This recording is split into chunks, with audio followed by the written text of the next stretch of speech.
안녕하십니까. 실링 닥터입니다. 오늘은 주제는 자율신경 실조증, 자율신경 장애에 대한 얘기를 해볼까 합니다.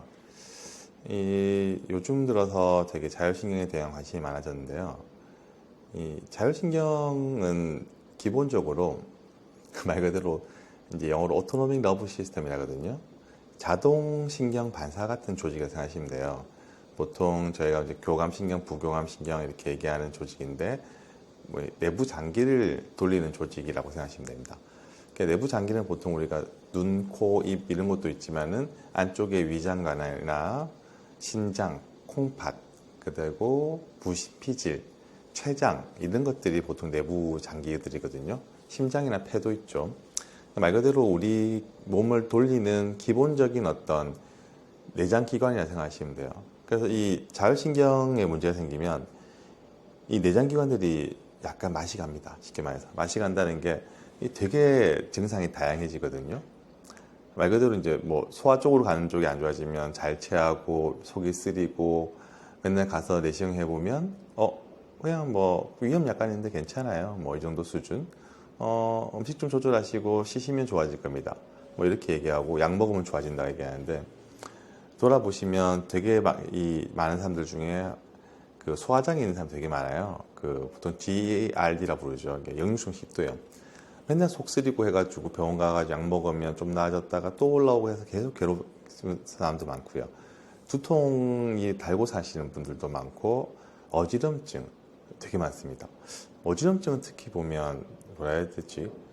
증상이 되게 특이해요. 그냥 막 빙빙 도는 형태의 그런 BPPV라 부르는 그런 어지럼증도 아니고 그냥 막 몸에 힘이 없는 것처럼 어질어질한데 쓰러질 것 같고 막 이런 얘기를 해가지고 이제 다른 병원 가서 막 검사를 하죠. MRI 찍고 하는데도 크게 나타난 게 없고 해서 굉장히 괴롭죠. 그러니까 이런 자율신경 장애 있는 환자들의 특징이 뭐냐면 보통 근골격 통증도 같이 있는 경우가 많아요. 그러니까 두통이 있는데 목이 아프다든지 여기서 나온 힌트가 있죠. 자율신경을 조절하는 건 보통 척추에서 나오는 척추신경절에서 보통 동글동글한 이 신경절을 만들고요. 그 신경절이 마치 반사작용을 하는 형태로 돌아가서 만일 입에 뭐가 들어가면 침이 나오고 어두운 데 들어가면 동공이 커지고 빨리 달리기를 하면 심장이 뛰게 되는 이걸 이제 반사적으로 돌리게 되거든요. 보통 교감신경이라 부르는 교감신경절은 첫 번째 흉추에서 나와가지고 약 요추 두 번째까지 해가지고 쭉 신경절이 나오게 됩니다. 요 신경절이 결국은 그 반사작용을 통해서 이 자율신경을 만들게 되는데요. 우리가 살아가다 보면 등이 좀 굽거나 알게 모르게 근육에 어떤 텐션이 올라가는 경우가 있어요.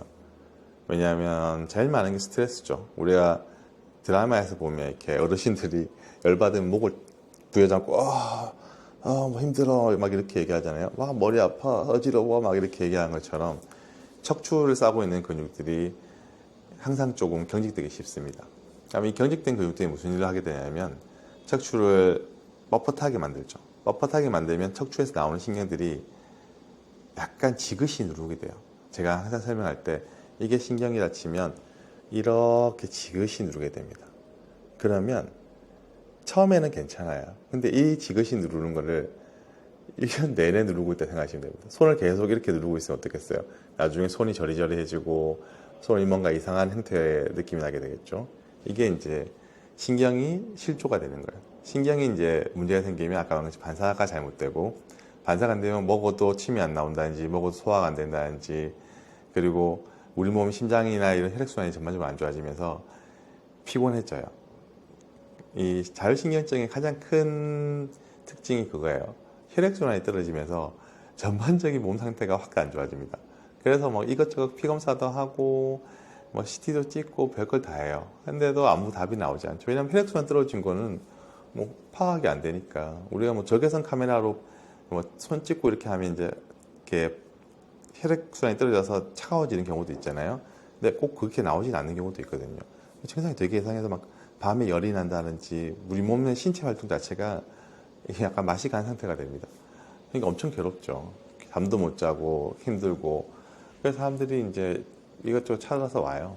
와서 보면 막 얘기를 듣다 보면 바로 자율신경 장애 같은 게 느껴지는 게, 그냥 이걸 모르고 보시는 의사 선생님들 보면 정말 환자가 장난치나, 뭘 이렇게 말도 안 되는 소리를 하고 있어, 이렇게 하거든요. 근데 그런 경우에 들어보면 다 말이 돼요. 왜냐하면 자율신경 장애가 생기는 메커니즘, 척추 쪽에 이 문제가 있고 이런 경우에 어떻게 생기고 생각해 보면, 당연히 생길 수 있죠. 당연히 당신은 자율신경에 문제가 있고 정신과나 이런 문제가 아니라 자율신경 장애가 있기 때문에 이걸 치료하면 된다. 아까 가면 어떻게 치료할 거예요? 물어보면 똑같은 원인을 찾는 거죠. 원인은 뭐가 있어요? 제가 척추에서 나오는 그 신경의 눌림 때문에 생긴다. 그럼 어떻게 하면 될까요? 그 척추에 있는 신경을 풀어주면 되잖아요. 우리 뼈가 있으면 뼈를 잡고 있는 거는 대부분 근육 조직이에요. 여기 있는 거 다 근육이지 뭐 인대나 이런 거 아니잖아요. 그러면 이 근육을 풀어주면 당연히 관절이나 신경이 나오는 길이 풀어지겠죠. 그러면 증상이 좋아질 수 있습니다. 저희는 이제 스냅피 치료를 하게 되죠. 이거를 스냅피라는 거는 심파틱 너브 인트레먼트 포인트 인젝션인데, 교감신경이 잡혀있는 그 부분에다가 주사를 줘서 쭉 편다고 생각하시면 돼요. 그러면 그것이 눌러졌던 신경 조직이 이걸 펴지게 되는 거죠. 이게 좀 더 깊이 들어가면 사실 신경이 눌러지는 것보다는 신경을 싸고 있는 그 혈관 조직이 있어요. 신경도 밥을 먹고 살아야 되니까 그 신경 자체는 사실 되게 단단한 조직이라서 잘 눌러지지 않는데, 신경을 싸고 있는 그 혈관이 있습니다. 그걸 왜 바사러브름이라 부르거든요. 그 바사러브름은 정맥하고 비슷해요. 이게 정맥을 잘 누르면 잘 들어가잖아요. 우리 몸에 이렇게 나와 있는 정맥을 누르면 아주 스무스하게 들어갑니다. 이런 조직이 혈관이, 신경에 있는 혈관이 안 좋아지니까 신경이 과긴장하거나 과흥분하게 되는 거거든요. 그러니까 궁극적으로는 신경에 있는 혈관을 풀어주는 게 어떻게 보면 가장 퍼스트 초이스인 거죠. 그걸 하는 게 스냅피라 생각하시면 됩니다. 그냥 지금도 의사 선생님들 중에는 스냅피가 말이 돼? 척추 조직이 옆에 있는 그 조그만 근육 푼다고 해서 그 신경이 풀려? 이렇게 생각하는데, 잘 생각해 보면 신경 자체를 푸는 게 아니라 신경을 싸고 있는 그 혈관 조직만 푸는 그 약한 힘만 풀어줘도 신경이 돌아온다는 거예요.